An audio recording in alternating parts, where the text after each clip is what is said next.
Now looking back at the Matt Nagy era, how would you define it? How would you describe it to somebody else? What do you think is Matt Nagy's fault for why things potentially didn't work out? Because it's funny. I mean, his tenure worked out. I mean, they won a Super Bowl while he was here. They went to another Super Bowl while he was here. Now, this past season, I don't think what went wrong with the team was Matt Nagy was their offensive coordinator. But I am curious, I guess, now how people are going to remember it. So the first text we got on this, Rob, easy. Nags was guilty of trying to be one of the guys. He wanted to be in the club partying with the guys, wasn't able to be that, and this team lacked discipline. The offense showed it too. Some of the things that I think maybe people are upset about with Matt Nagy, I don't think it's Matt Nagy's fault. For example, I don't think that Matt Nagy had no interest in improving the running back room this offseason. I don't think you can build a successful offense if you can't run the football or have no ability to run the football. So some of the offensive issues to me are not a lack of discipline issues. It was a last offseason, everybody identified that the Chiefs had a problem in the running back room and that the Chiefs had one of the 5 worst running back rooms in the National Football League. And the Chiefs higher-ups just kind of shrugged their shoulders and said, it's okay. We'll figure it out. They were wrong. I don't think that was Matt Nagy's choice. I don't think it was Matt Nagy's choice to bring in Kareem Hunt on a 1-year deal. I don't think it was Matt Nagy's fault that they waited until the 7th round to go pick up a running back or that they couldn't make Elijah Mitchell work. So some of the things I'm happy to hold Matt Nagy, hey, as the guy whose job it is to communicate the plan of Andy Reid and execute that plan, and you failed at executing that plan. There's certainly things that I think Matt Nagy kind of has to wear the responsibility for. But how I think the offense was structured this year and the larger reasons of why I think it failed, I don't know if I put any of that on Matt Nagy. The word I would use to define the Matt Nagy era in Kansas City, and I think we're in the same vein here, is regression. Patrick Mahomes regressed under Matt Nagy. And I think it is very easy to point to, Matt Nagy, you were a quarterback. You were a quarterback in the NFL. You were a quarterback coach. You were supposedly good with the quarterback. You were the offensive coordinator. All these things. And I can point to stat after stat in Patrick Mahomes' last 3 years. He regressed. He had 3 consecutive seasons of double-digit interceptions. Only time he's done that in his career. Offensive coordinator is Matt Nagy. He had the 3 lowest yards per game in his career. Matt Nagy. He had the 3 of the 4 worst touchdown seasons of his career. Matt Nagy. I think it's fair, and you were talking about it all week with Eric Bieniemy. But I guess the question though, and this is where maybe I come off as a Matt Nagy apologist, and I certainly was at times. I also think the decline of Patrick Mahomes is also directly tied to they have put worse and worse parts around him every single year. Think about this year with Patrick Mahomes. Just not removing Matt Nagy.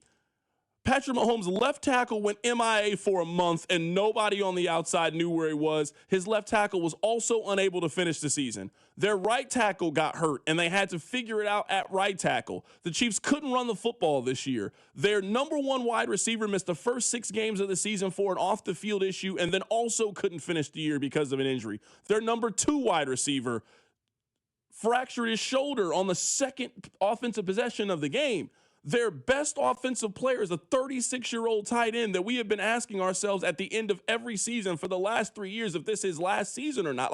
So to me, saying that Patrick Mahomes regressed, well, of course you regressed. In 2018, you had a 27-year-old Hall of Fame wide receiver you were throwing the football to. You had a capable run game. Travis Kelce was 5 years younger in that context. So this is why, to me, I guess I say, hey, I'm willing to give Matt Nagy a pass on some of these things. Man, the reason we saw the best version of Patrick Mahomes is he was in much better situations than he is now. Right now, you're asking Pat to do everything on the offense. You're asking him to run the ball for you. You're asking him to throw for 4,500 yards and 50 touchdowns. You're asking Pat to do things that no other quarterback in the NFL is being. At least they gave Josh Allen James Cook. They gave him the second best running back in the league this past year. That's not what they've given Patrick Mahomes. I get what you're saying, but I think it falls on Matt Nagy to me. I understand that the talent decline, but I'm watching other teams in the NFL with, I'm not talking all-star talent, but comparable talent continue to be productive.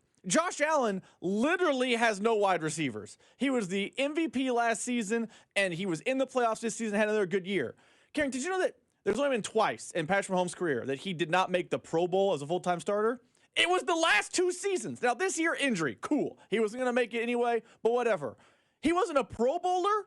We think very little of the Pro Bowl, and he couldn't make that? Someone's got to be responsible for that. And it's not just, hey, Brett Veach gave him no talent. What you going to do? No, it's got to be on someone. And also, where I'm a little bit harder on Matt Nagy than you is, in 2023, Nagy's the offensive coordinator. Rashee Rice has 900 yards. Everyone thinks an ascension is coming. You spent now the entire offseason crapping on Xavier Worthy. He was drafted under Matt Nagy's regime. Like, some of their we think that Matt Nagy had something to do with them drafting Xavier Worthy? My point is, if these are supposed to be good weapons, and in theory they are, why is Matt Nagy not getting the most out of them? Because in 2022, when Eric Bieniemy is the offensive coordinator, yes, he had transcendent talent, Travis Kelce.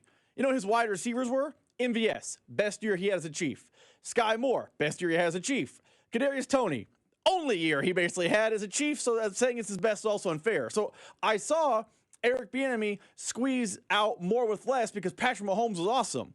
I think Rashee Rice and Xavier Worthy, while imperfect wide receivers, are better than MVS and better than Kadarius Toney and even better than Juju talent-wise, and yet he's not squeezing any juice out of that orange. Like, some of that's on the coordinator, so regression. I know that I am the only person that has this opinion. Text line. I don't want to hear that excuse, C-Dot. The issue was Nagy. The 2022 Chiefs had worse weapons. EB was the OC. The 2022 Chiefs had the last version of incredible Travis Kelce. That was the last version of it. Travis Kelce in 2022 had 110 catches for 1,300 yards and 12 touchdowns. You could argue that was Travis Kelce's best season.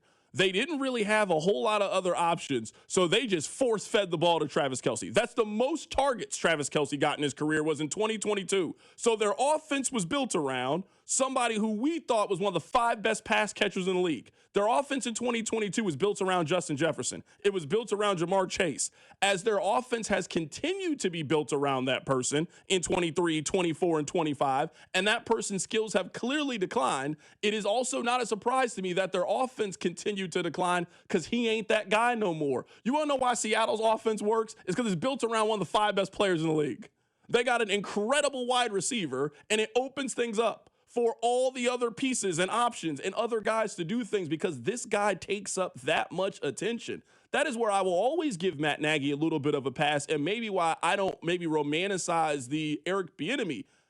Everybody would have been a successful offensive coordinator for the Chiefs during that time. Travis Kelce was in the prime of his career. Kareem Hunt was in the prime of his career. We had less information on what Patrick Mahomes' weaknesses were at that point in his career. And so if you're telling me you don't call the plays during this time and your job is to just be quality control and make sure the guys are doing what they're supposed to do, hell, I could have been the offensive coordinator for the Chiefs in 2021 and it would have worked. I think you are drastically underselling the lack of talent in that 2022 team. I'll give you Travis Kelce, but the same running back they had in 24. To me, building and around Kelce is the thing. Like you and I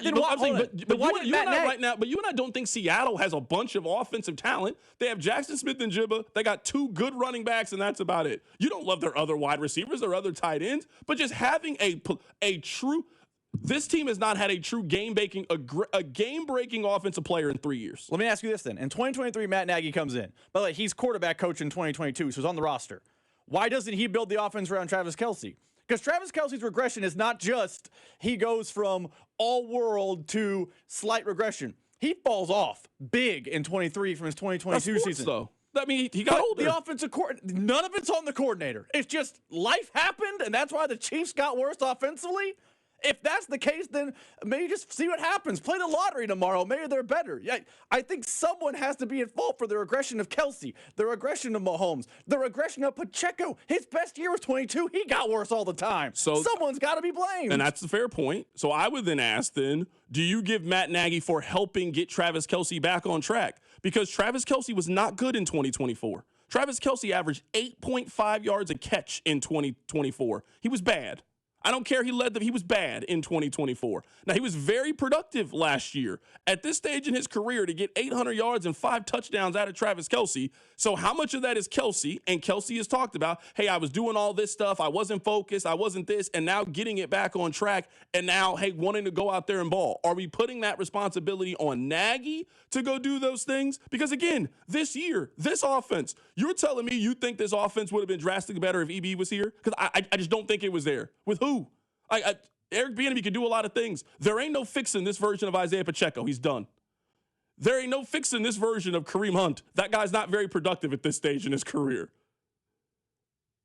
So some of it is, I hate to sound like a Matt Nagy apologist. I'm just saying is next year when they give EB Breece Hall, well, yeah, of course, they finally spent money at running back they wouldn't spend for the last 2 years. So, of course, they got better at running back.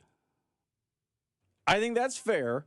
I would just say I can point to players other than just the stars that did not grow or develop at all under Matt Nagy. Meanwhile, I can point to veterans or young players that did develop under Eric Bieniemy. Like, what happened to Jerick McKinnon once he left Kansas City?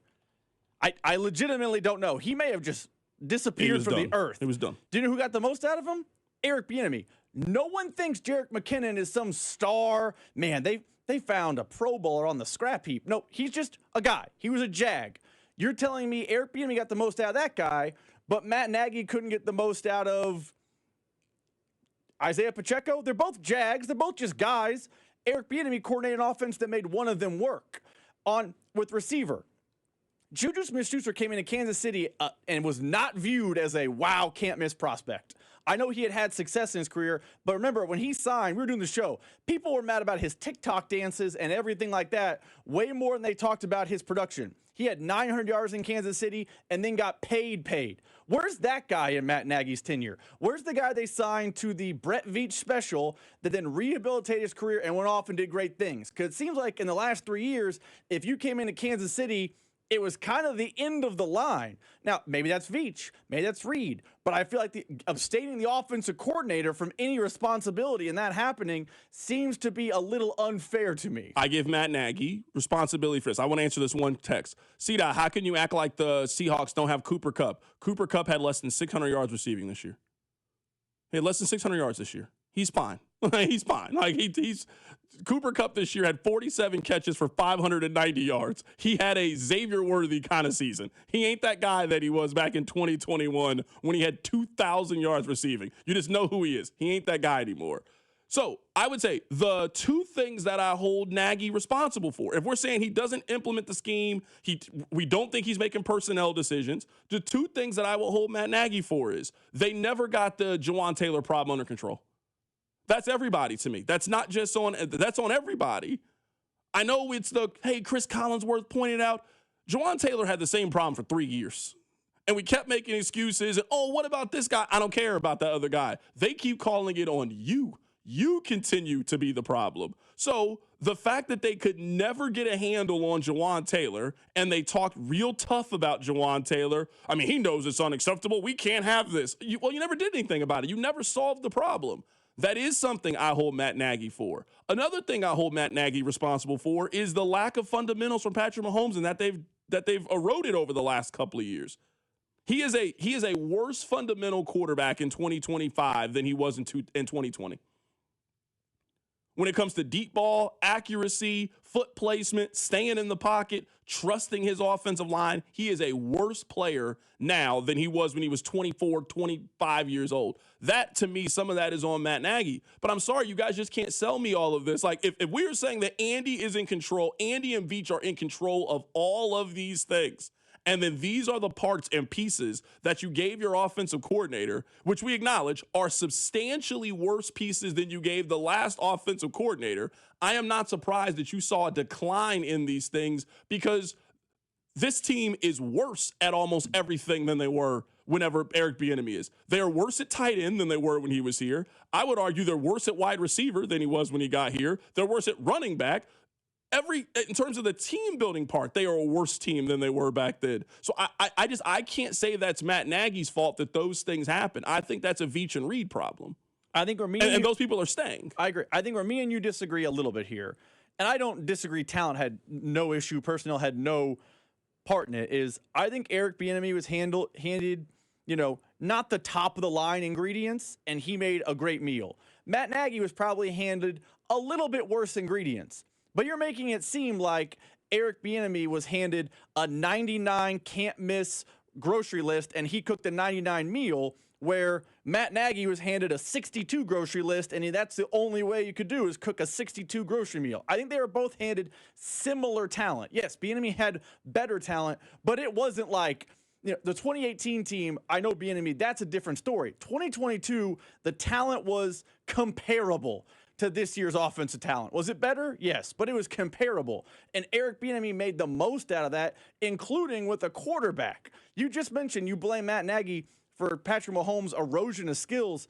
Man, every stat will point to the last 3 years as, man, something is wrong with Patrick Mahomes. For sure. Yards per attempt, yards per game, interceptions are up, touchdowns are down. Like, everything was down. And to me, that's the biggest thing on Matt Nagy. So the regression of Pat brings everything down. You're right. And I guess where you and I are just different at, and that's perfectly fine. Reasonable minds can disagree. I think where you are different is Eric Bieniemy, every day he was the offensive coordinator, had a true, legitimate NFL #1 offensive option. Matt Nagy, at no point as the offensive coordinator, had a true, legitimate. Even now, people don't think that Rashee Rice is a #1 in the league. They think he's a #2 in the league. Nobody thinks that's what Xavier Worthy is in the league. That's not what the Chiefs' offense was built out of from 2018 to 2022. Their offense was built around two guys who were transcendent players, and then when one of those guys left, Travis Kelce was still one of the 5 best pass catchers in the National Football League. That is not what Travis Kelce's been the last 3 years. That's not what Rashee Rice has been the last 3 years. I mean, hell, for Matt Nagy was here for 3 years. For half of the period, he didn't even have Rashee Rice. He didn't have Rashee Rice at all in the second year of him being the offensive coordinator, and he missed the first 6 games of this year from him being there. So I know I might sound like a Matt Nagy apologist, but we at least got to acknowledge that while Matt Nagy was the offensive coordinator, they had way more problems with personnel and talent than I think they had during the heart of their run, the meat of the run that they were on. And I don't want to make it sound like the talent was perfect for Matt Nagy, because you're right. He definitely had lesser talent than Eric Bieniemy. I just don't think the talent was so bad that hey, you were handed a terrible set of ingredients. The only thing you could have done is made something terrible. Patrick Mahomes is probably the answer to the question of what buoyed greatness in 2022 and 21 and what plummeted. And I think that falls on the offensive coordinator. Like, MVS was on this offense in 2022, and MVS was, I know we got our jokes off, he was productive. Like, he wasn't great. No one would call MVS a good player in 2022. But he was productive, 600+ yards. The following season, the same player couldn't catch a cold if he was out in the snow on Saturday. He was awful. He was done. I don't know why they threw to him in that big play against the Ravens, but he was done. The only change other than a year of time is that offensive coordinator.